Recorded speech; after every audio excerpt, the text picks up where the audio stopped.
the second session of Digital Discourses Science Fiction. Welcome to the session titled The Future of the Internet. This online conference is organized by Goethe Institute Indonesian Center for Digital Society and Engage Media. And my name is Irnasya, and I will be your moderator for this session. I am a researcher for the Center for Digital Society, and I am greatly interested in the topic of how the advancement of technology may impact our social lives, which is highly relevant for today's topic. As we learn together about the future of something so integral to our current lives, namely the internet. In the next hour, we will listen to and have a chat with our speaker, Marlene Ronstedt, about what will the internet look like in the future. Hi, Marlene. Hi, thank you for having me here. I'm very excited to talk with all of you about the future of the internet. That's right. For a short introduction, while Web 2.0 is rampant with surveillance capitalism, the next phase of the internet have decentralization as its core. How would Web 3 with blockchain as its backbone be different? And could it lead to a more cooperative web, or what is really the future of the internet? Marlene's going to speak about that for the next hour or so. So prepare your notes, prepare your recorders and anything, because this will be a great session to hear. And before we proceed to introduce Marlene's session, I would like to remind you that whenever you have questions or things you'd like to add to the discussions, your thoughts, you are welcome to type them below, and we will have time afterwards for Q&A, and we will try our best to answer all of your questions as long as time permits. Now, let us actually introduce Marlene. Marlene is the co-founder of Data Union DAO. She has been working in different communication roles in Web3 and Fintech. Her background is in journalism, and her writing has appeared in Wired Germany and Coindesk. Okay, Marlene, I'm sure everyone's excited to chat with you and hear what you have to say and discuss with you. So without further ado, the time is yours. Awesome. Thank you so much for introducing me. Hi, everyone. I'm super excited to be here and talk with all of you today about the future of the internet. And I think what is so fascinating about speaking about the future of the internet is really that it is a topic we all have thoughts about, right? I think since we're all using, of course, the internet on a daily basis, every one of us is going to have their own ideas of like how the future of the internet could look like and what that actually means. And that may also be a little disclaimer to my own talk, because obviously I can only share like my own perspectives and come from my own experiences. I've been mostly working in crypto for the last 5 years. And therefore this will be also quite crypto and Web3 heavy. But I also decided to include a couple of elements from the AI research space, because I think there are some really, really interesting developments happening. And those are also going to be scattered throughout my slides. So if you watch out, you may be able to catch some AI elements in there. Maybe a little bit more on my background. I am the co-founder of the Data Union DAO, which is a crypto company, and we're basically building tools that empower internet users to own and to sell their personal data. And basically the idea is that, you know, Google and Facebook are selling our data, but instead of that, we could just do that ourselves. And we could also have just in general a lot more control over our own data. But I'm going to be speaking more on that later. So going back to the question of like, what does the future of the internet look like? So the examples I'm going to be talking about today are mostly, as said, coming from crypto and also from the AI space. And I think what's really interesting here is, before we kind of dive into things, is to also look back and to see how old is the internet actually, because the internet has been around since quite some time. So I would like you to guess, like, how many years do you think the internet has been around? Could it be like just 11 years? Maybe is it 24 years? Or is it even more than 30 years? And actually, so the correct answer is that it's been around since more than 30 years. So the first web browser was called the World Wide Web, and that was released in 1990 by Tim Berners-Lee. And then in 1993, the Mosaic browser was launched, and that really got in like a big first wave of internet users because it made it a lot more sort of easy for people to navigate the web and to explore this sort of new world, right? And these early days of the internet are also often being referred as Web 1. Of course, only retrospectively, people back then didn't know that there's going to be a Web 2 and a Web 3. And back then, you had to be really quite tech savvy in comparison to today to put out like your own thoughts and your own content on the internet. You had to write your own code, you had to host your own servers if you wanted to, for example, publish a blog post, right? Today, if we want to publish a blog post, we just create a Medium or a WordPress, and then boom, there's our blog post, and it really doesn't take us like any kind of technical expertise. Actually, we don't have to really program for this, right? And of course, in addition to that, we now have things like Instagram or like TikTok that make it incredibly easy for really anyone to publish content. Like even children can like publish content, or like our grandparents can be online as well, right? Whereas like back then, it was really incredibly hard for most people to share any of their thinking or ideas or photography on the internet. And then sort of a new development started, and that was the dot-com bubble. And that kind of emerged around 1995 and then came to an end around 2000, 2001. And with the dot-com bubble, a lot of new internet companies grew in popularity. But eventually, the dot-com bubble came to a burst. Basically, that just meant that the stocks of these internet companies went first really high up and then really high down again. And many of these internet companies from back then really left the scene entirely and never resurfaced. But following that, we have the beginning of sort of the Web 2 wave that really gave rise to a lot of applications that we're using today. For example, think of Facebook or Amazon. And with these Web 2 applications, it suddenly became a lot easier for the non-technical crowd to publish their own ideas on the internet. So everyone can now launch their own blog, share their pictures, or post on their Facebook timeline. Whereas before, that was just really not possible for most people. And as an effect of that, there has been a great democratization in how content is being published and shared via social media. So some people now may argue that this has also led to filter bubbles and echo chambers. But I personally would actually argue that this has created a new additional filter bubble and new additional echo chambers. Because also kind of historically, if we look back, for example, in the 1950s, way before the internet, there were only 4 different TV channels in the US. And these channels showed fairly similar content. And there was a lot more consensus over what constituted news, what constituted reality, after all, and what was going on in the world. And because of these 4 channels, there was sort of an information monopoly, you could even say. And we could also, to some extent, call that decentralized, centralized media. Whereas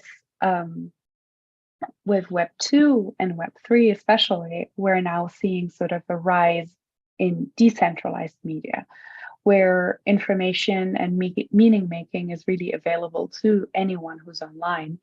And in a sense, you could even say that everyone now is running their own TV channel. And there's this really famous quote from Andy Warhol, who said that in the future, everyone will be world famous for 15 minutes. And I think that has exactly happened, right? We're pretty much there with TikTok and Instagram and Twitter. where people will occasionally go viral and then have their 15 minutes of fame. And after that, they'll be forgotten again as well. But it's a really interesting way, because that really enables pretty much anyone to have their voice heard overnight, whereas that was certainly not possible a couple of years ago. So now the question is, well, if we already have all these opportunities in Web 2 of like stating our opinions, whether it's like our own politics or just our party pictures, what is going to be different about Web 3, and why do we need Web 3? So as I mentioned, the internet has contributed to an increase in decentralization of media production and information dispersion. But a lot of that is happening and is kind of at the mercy of big tech companies that are operating these big social media networks, right? So if Twitter or Facebook don't like the content someone is publishing, you will easily get censored or even deplatformed. And the problem with the censorship and the deplatforming of these companies is that, of course, you have like some examples where it kind of hits the bad guys. Like, for example, Trump has been deplatformed by Twitter and was censored by Twitter. I'm certainly not a Trump supporter, but I'm also kind of worried that maybe next time it's going to be the good guy. Next time it's going to be the politician that I might be rooting for, or you might be rooting for, or your favorite artist that is suddenly being canceled and deplatformed overnight. And the problem here is that the decision making of which content is being censored and which content isn't censored isn't really made in a democratic way, right? But it's made by these big companies, and we don't really have any kind of oversight on how these decisions are being made. So in Web3, we're kind of striving to create a web that is fully censorship resistant, and that combines the ease of publishing that we have now in Web 2, and that we're kind of used to from social media, with the sovereignty element of the early days of the web. So Web3 really means that anyone is able to publish content, and it sounds a bit like a no-brainer because, well, pretty much anyone is already able to publish content, but the big difference is that it can always be published, whether you're in Iran or in America, and whether you're one of the good guys or the bad guys. So this is possible because of an entirely different infrastructure in which users own their content. So ownership here means really a lot of different things. So let's unpack that a little bit. And yeah, so first of all, ownership of content means, in the Web3 example, that sort of the servers on which your data is being hosted, you're kind of having a stake in that. And it's no longer like one specific company that owns the server, but it's a decentralized network of people who are providing, for example, storage capacity or bandwidth. And therefore, it makes it really, really hard to take down this content again. Another way of looking at ownership in Web3 means that you can own your content in form of an NFT, a non-fungible token, which attests your ownership of that content on the blockchain on an immutable ledger, which functions here as a source of truth, telling the world that you hold the intellectual property to this piece of content. That wasn't really before possible in Web 2. And of course, you can still like copy paste something, take a screenshot, right click and save something. But at the end of the day, I mean, IP rights are still something that are also legally enforceable. And that is something that can be implemented a lot more easily using Web3 technologies. And in addition to that, you can also start gating your content and curating your content. So, for example, you could only choose to share your content with a selected community. So think of an artist, for example, and people have received a token that attests that they have been to a concert of that artist. And then only if you hold this token, you're able to access sort of a special perk zone online that this artist has created, which is only available to people who have been to that concert. So that's a new way of kind of like creating community around this ownership of content. And ultimately, and I think that's also a really important one, because I've been speaking a lot now about the censorship resistant and how pretty much anyone in Web3 can raise their voice, which in principle is a good thing, right? But you as an individual user certainly don't want to see like any bullshit hate speech, or you don't want to see maybe just a topic you're not interested in. So you still want to have some kind of curation, but you don't want the curation being done by an algorithm which you don't even understand, which is designed by a big tech company. But maybe you could just pick your own algorithm to curate the content specifically for you according to what you're interested in, and according to sort of your personal ideas and your personal moral values, of what you personally deem to be appropriate and what you deem to be not appropriate. I think one very good example is with Instagram, where it's completely fine to post pictures of a topless man on Instagram, but a topless woman suddenly doesn't really work on Instagram and is going to get you very quickly deplatformed. So that would be one example where there might be some cultural sensitivities, but in Web3, you could design sort of a personalized curation algorithm that would sort of account for these different moral values and these different cultural sensitivities so that everyone gets the content they want to have. And well, I guess in a way, this will also ultimately increase and filter bubbles and sort of echo chambers. But I think there's also not really a way out of those echo chambers. I think we have always been in an echo chamber to begin with. But it's an interesting topic to also think about, and which might not be solved by Web3.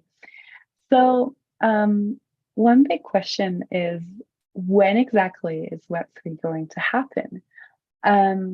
So in my opinion, it's never going to fully happen because, well, that might sound a little bit pessimistic, but for a lot of use cases, this decentralized technology and blockchains really bring in a lot of security, which isn't really needed for that many things. So what I think we will rather end up with is more like Web 2.5, so a sort of semi-decentralized web, where some services will be fully decentralized and others not. And that also makes the overall user experience a lot easier and less cumbersome. So we don't have to all now become like blockchain experts to be able to use Web3. I think it's the same when you board an airplane. You're probably not a pilot. You probably don't understand how the airplane can actually fly, but nonetheless, you're able to fly with the airplane. And the same thing should be happening in Web3 as well, or Web 2.5. It should be so easy and so seamless that most people will not know that they're using these underlying technologies, but they will nonetheless be also benefiting from using these technologies. So we can already see some examples for this. For instance, there is an Indian company, they're called Polygon, and they're building sort of blockchain scaling solutions. And they recently made a really big announcement that they have partnered up together with Instagram so that Instagram creators can now own the pictures they're uploading on Instagram in form of NFTs. So here we have an example of like how sort of Web 2 meets Web 3. So now suddenly people have like control and ownership over the data and over the imagery and over the content they're producing. And they can make use of that to, for example, give collectors of these images specific certain perks, or they could give people discounts who are holding these images, or they could just use these images to kind of signal that they're part of a specific community. So before there's another topic I would also like to chat about when it comes to creating content.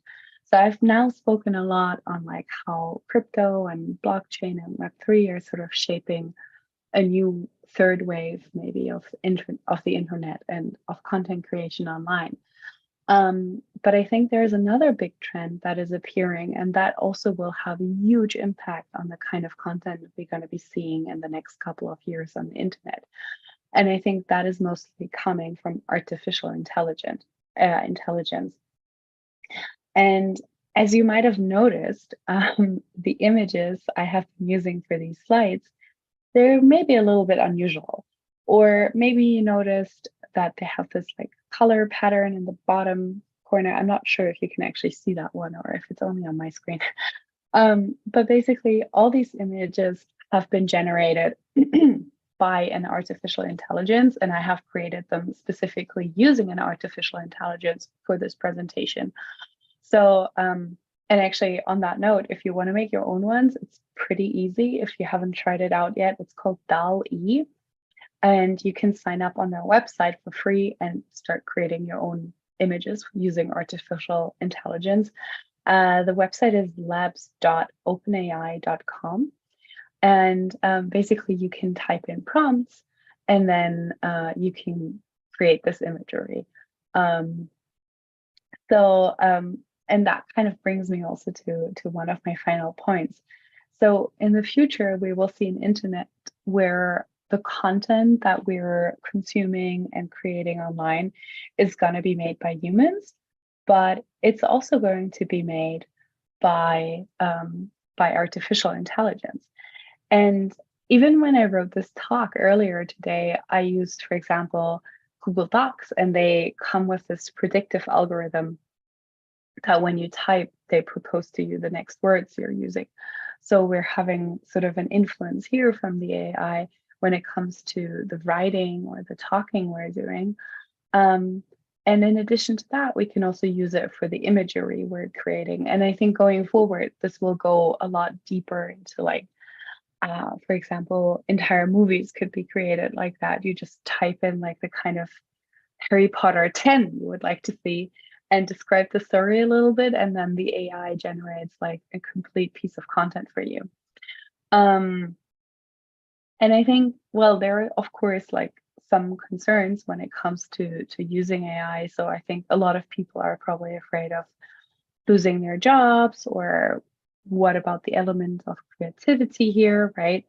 But I think the AI can actually only get that far, because what is sort of different from like human creativity or human work is that the AI can always only create content by looking at what has already been created, but it cannot do anything entirely new.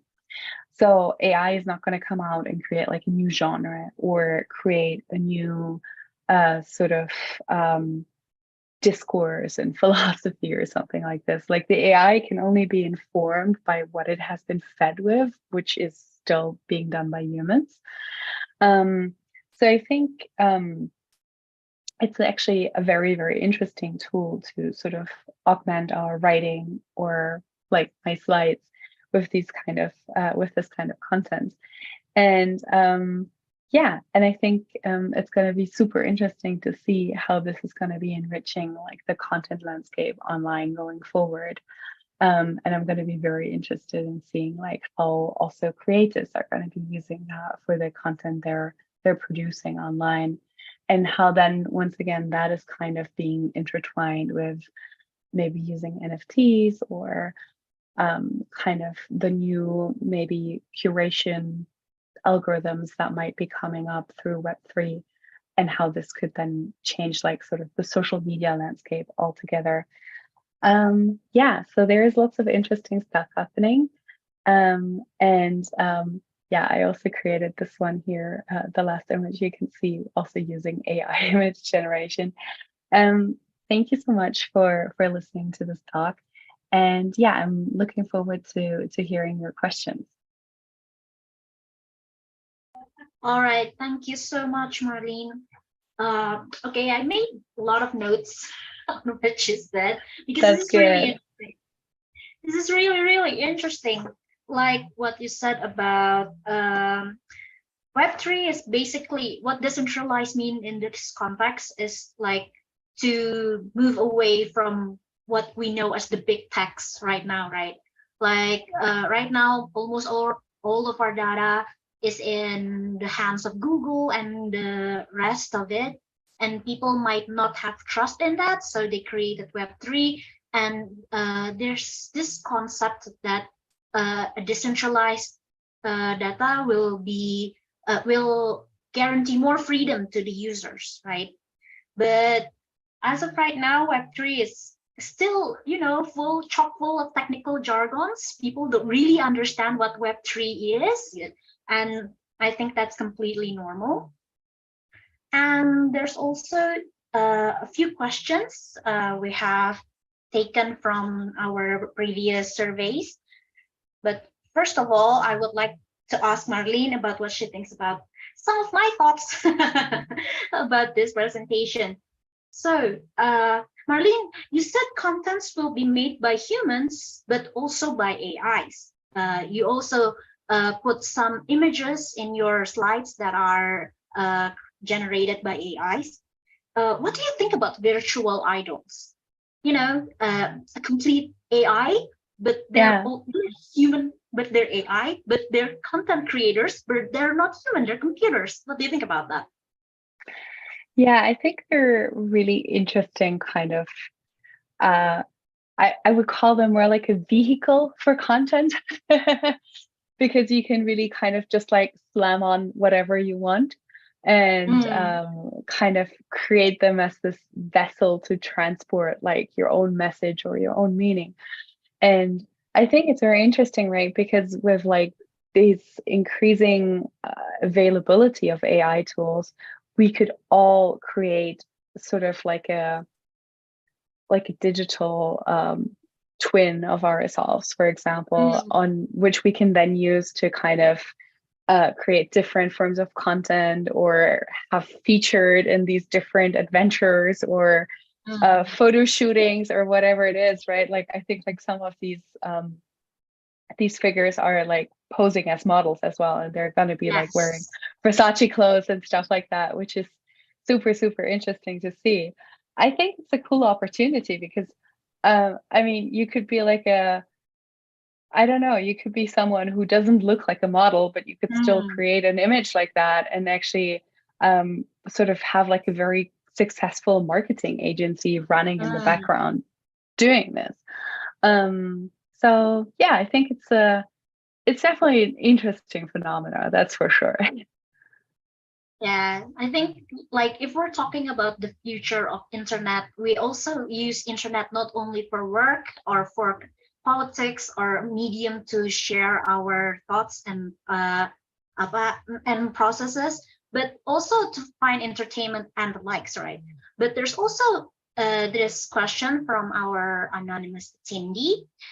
They say, do you have any comments on Russia's planned isolation from internet and China's own internet ecosystem related to the possible decentralization of internet?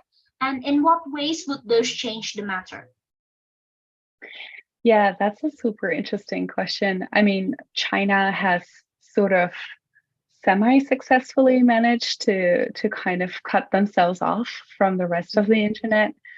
But I think if Russia would follow suit with that, I think they would also only manage to do that in a sort of semi-successful way, right? Then again, the West has also heavily cut off Russia. So like a lot of services are no longer functioning in Russia. And I think now it's kind of like a reactionary move from Russia to say like, okay, well, in that case, we're going to cut ourselves entirely off. And they do have like a lot of their own platforms, right? They have their own ride sharing app, they have their own search engine, they have their own social media platform. So in that regard, it is already quite similar to the situation we see in China, that it can definitely create like or it's easier for them to create a separation. I think if a country like, for example, I'm German, right? If Germany would suddenly say like, oh, we're going to cut ourselves off from the internet, well, good luck. We would end up with like not that many websites to use, to be honest.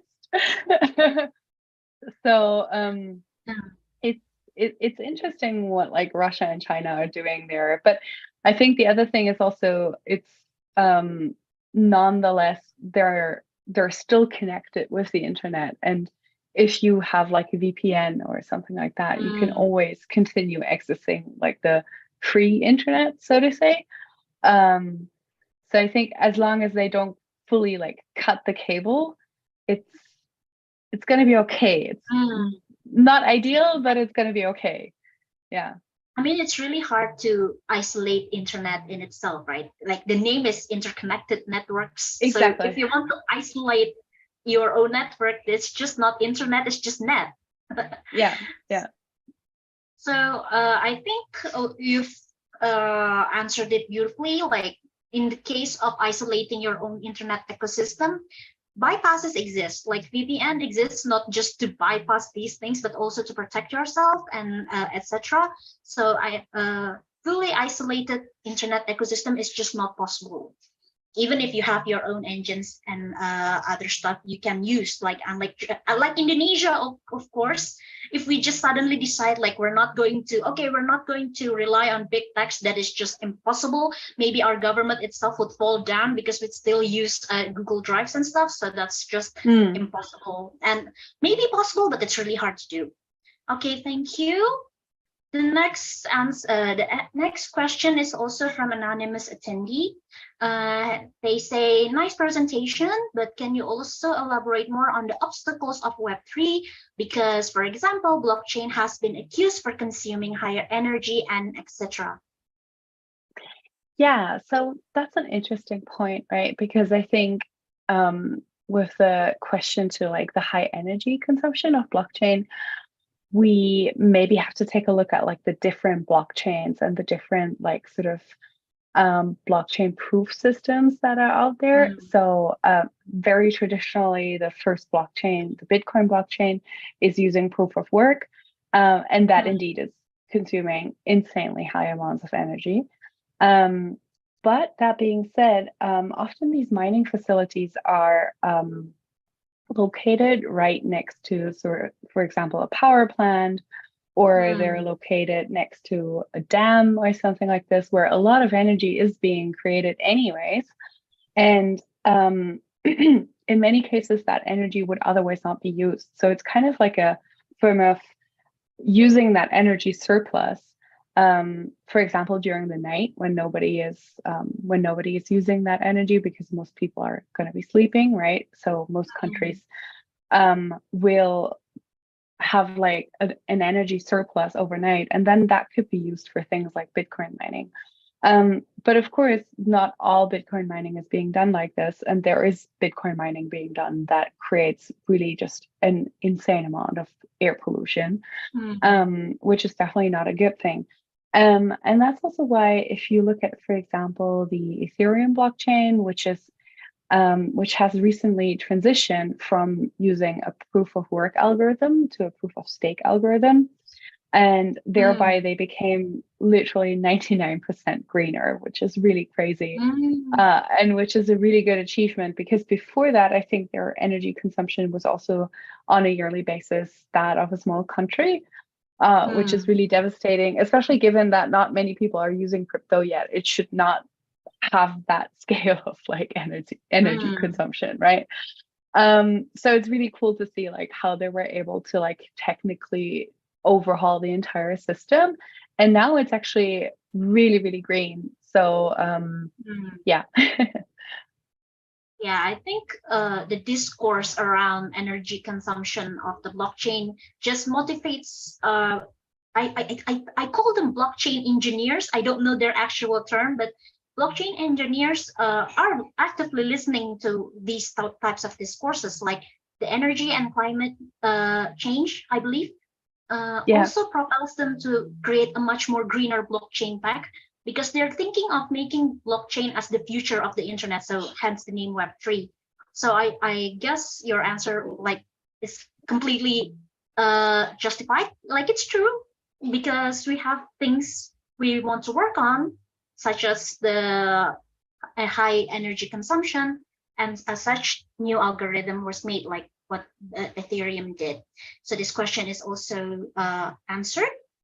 And the next question is from another anonymous attendee. Don't you think that Web3 will be centralized as well very soon? Thinking about the company like Meta or the providers of blockchain accounts.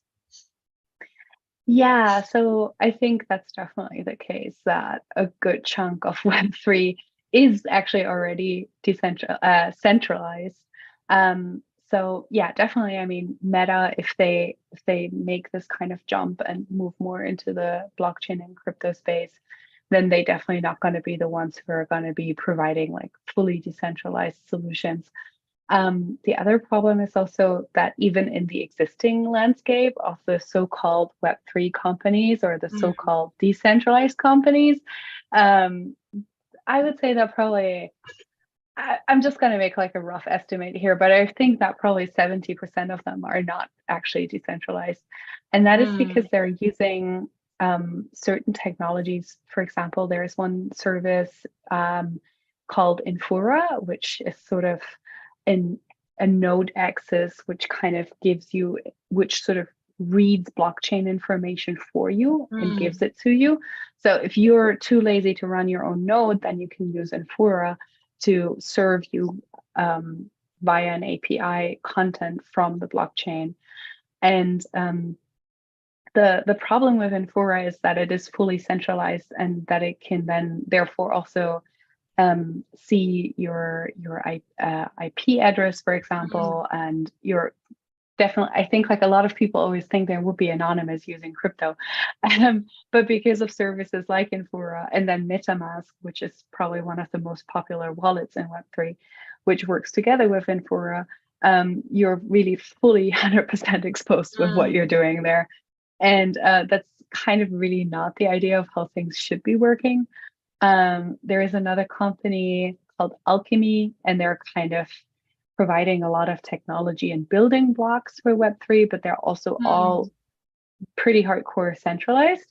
And the thing is, like, Infura and Alchemy have their good sides because they drive developers and engineers and builders into the space to experiment with stuff. It makes it a lot easier to get started in all of this. And even if you might not be like super experienced building in crypto, then you can use these building blocks they provide and build new applications. But it kind of goes like really against the ethos of the whole space. So there are some projects that are sort of trying to find like a middle ground to make these things easier, but to nonetheless adhere also to sort of the decentralization principles. So a good example of that is, for example, Pocket Network, which is a competitor to Infura, but they're just a lot more decentralized in their approach and in their philosophy. So yeah. I think to add to this discussion is the fact that centralization is not that bad actually, in terms of when you central means you get resources, right? When your when your resources are centralized, it's easier for you to utilize that centralized. That is why governments exist. That's why banks exist, because when you pool your resources into one centralized place, it gets easier to disperse them. But if you want decentralization, then that's why Web3 is kind of hard to develop.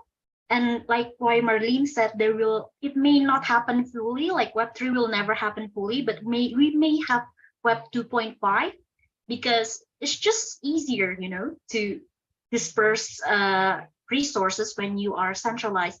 But of course, this is also a discourse among Web3 engineers, blockchain enthusiasts, etc. So we will see that in the future. We're already in the future, but that's the future of the future, because that's also another discourse, right? Okay, so I think this question is also done. The next question comes from Raka Wichaksana. He says that decentralized internet seems to put more freedom, but also more responsibilities to each of the users. Does this indicate that decentralization of internet requires even higher degree of digital or internet literacy from users? If so, how does this kind of decentralized system accommodate the inclusivity of its users, particularly for the less digitally literate users? Oh, this is a huge problem in Indonesia, so I hope you can answer this. Yeah. So I think that's also a huge problem of actually the existing Web3 space, right? Because definitely right now it's way too complicated. Like there are some applications like I don't even understand how to use them. And it's like you really have to continuously like learn and educate yourself. And I mean, like for me, it's my job to do that, right? But for someone whose job it is not to do that, I can fully understand why they wouldn't be doing this and like why they wouldn't be spending time to learn how these things work. And I think really the goal should be really on the long run to make the technology as seamless and easy to use as possible so that really kids can use it, grandparents can use it. And I think in that regard also companies like Meta have done a good job, right? Because they have created really products that anyone can use. I don't know, like my whole family is like on these apps and they all know how to interact with them. Whereas like, for example, for last Christmas, I created a crypto wallet for my brother and also for my niece and thought like, all right, they're like the most tech savvy members of the family. I'm sure they will enjoy playing around with this. So I gave them these wallets for Christmas. They're like, oh, cool, thank you, thank you. And then I checked like a couple of months later and I saw they never interacted with them. They never used them. And I think that's really just because it's nonetheless still really, really complicated right now. And it will get better over time, I'm sure about that, but it will also take like a couple of years still for that moment to happen, actually. Yeah. Yeah, I mean, it took Facebook like almost a decade or so until it's like the social media of the age of the era. So I think crypto wallets will also need the same decade to eventually settle to people's financial necessity or whatnot. So I think this answers the question. Time will tell. That is the answer to this question. Okay. Time will tell everything if we can adopt decentralized internet or not. Okay, the next question comes from Fadilah Arif. She or he says that there are some people in the art community who still do not accept NFTs at the moment due to many reasons like stolen art, energy issues, and etc. In what direction do you think Web3 can help to make more people accept NFTs? That's a good question. Yeah, I mean, honestly, at the end of the day, everyone should decide for themselves whether they want to accept them or not. So I mean, there are still like, people who don't accept internet today. Yeah, exactly. And I think like for NFTs, like it's definitely like the person who's asking the question definitely has a good point because there is a lot of stolen art. In the past, there was a lot of energy consumption. Now, what I said with like Ethereum moving to proof of stake, that has definitely changed for the better for sure. But there is still like, there are also like a lot of scams and it's like this Wild West situation, right? Where there is a tremendous amount of opportunity for artists to come in and to kind of take like one of the empty seats that are available and to really make a difference. But that also means that on the flip side, a lot of scammers are going to be coming in because there are no checks and balances. And sort of right now, everyone can like just, it's really the Wild West. Like that's the only way to describe it. And I can very much understand if someone doesn't want to be part of it and maybe they want to wait like a couple of years before like everything has settled and things get a little bit more easy and understandable. But that being said, right now is also a really good opportunity to like really jump in and make a big difference if you feel like taking the risk. Yeah. Okay. So I think art, like many things in our lives, is a choice, right? Like you can choose to enjoy an art which is made Yeah. by let's say Mr. Van Gogh, who went nearly insane from depression, and he painted a beautiful starry sky. There are some people who do not want to enjoy that simply because it was made from someone's, despair, sadness, and Mm. they think it's ethically wrong. And veganism, also vegetarian people who do not consume meat because they think it's immoral, that's a choice. I think NFT in this regard will be the same. Web3 in general, because the discourses around the climate change and energy consumption are real. So yeah, people can choose not to do that. So that this answer is also answered. And I think this will be the last one. And I'm also curious about this. Marlene, what do you think about the metaverse? Like Elon, not Elon, sorry, it's Mark Zuckerberg. It's not Elon, I'm sorry. Usually it's either Mark or Elon, right? Who's yeah, right. It's right? really like either or. Yeah. Actually, Either I Mark was or trying. Elon. I was trying to spot Elon earlier because I'm in San Francisco right now, right? And he just bought Twitter, and I saw on Twitter that he was in the Twitter headquarters, and it's literally like a 5-minute walk away from where I'm staying here. So I was like, I have to do groceries anyway, so let me go there and see. Maybe I can like spot him somewhere, and then just be like, casually there spotting he is. Elon at my grocery stores. I was kind of like hoping for that. Yeah. About the metaverse, Mark's made his mark. Mark made his mark about metaverse, and he thinks that it's going to be the future of the internet, like the title of our discussion today. What do you make of that?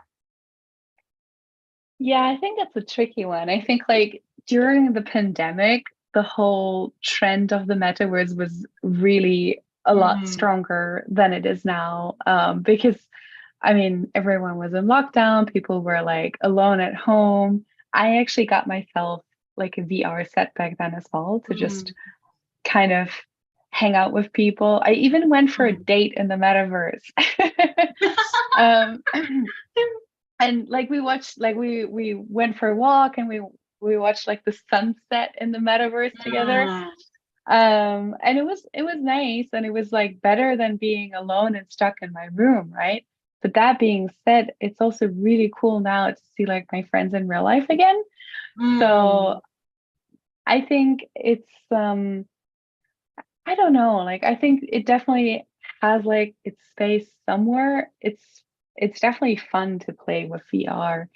But I think also like right now the price point is just a little bit too high for most people for it to be affordable, right? Because most people will already kind of struggle with like being able to afford a good smartphone.